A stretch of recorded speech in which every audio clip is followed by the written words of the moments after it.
would go, oh, those are neat looking sea sponges. And we'd have to correct them and say, no, they're not from the sea. They're actually grown on our farm.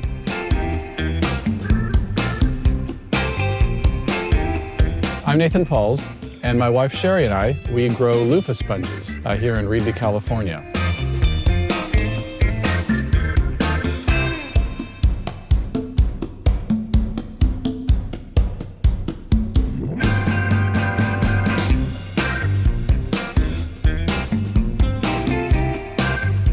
Prior to this, we were using synthetic sponges in the sink, and they seem to stink quite easily and quite quickly. Whereas these, we've never had that issue. And we've been told that these are naturally antimicrobial because it's a plant fiber.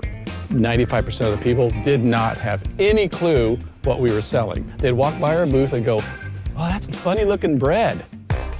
Most people in the United States don't know what a Luffa sponge is.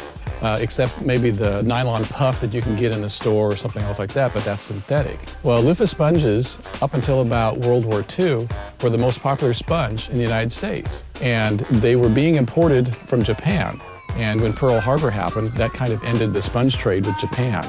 And since then, the United States has been manufacturing or synthesizing the sponge. And so we're hoping to bring it back.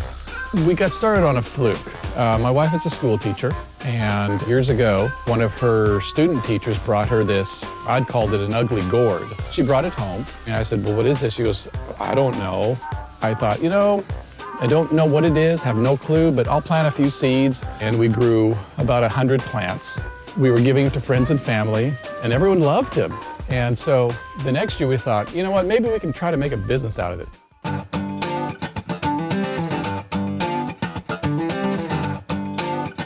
We plant them in a hothouse, January, early February, and we wait for the seeds to sprout, which is anywhere from 5 days to 2 months. When the plant is about this tall, we set it out here to grow after the danger of frost has passed. And we wait for them to grow, and they start blooming around the equinox, around springtime or so. And that's when they start getting pollinized, and we start seeing little loofahs growing.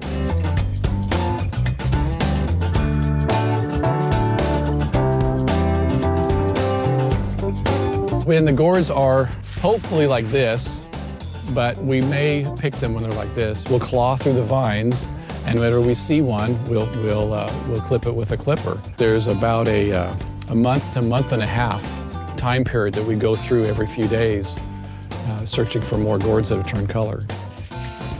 They're so light. Oh my gosh, it's like an instrument.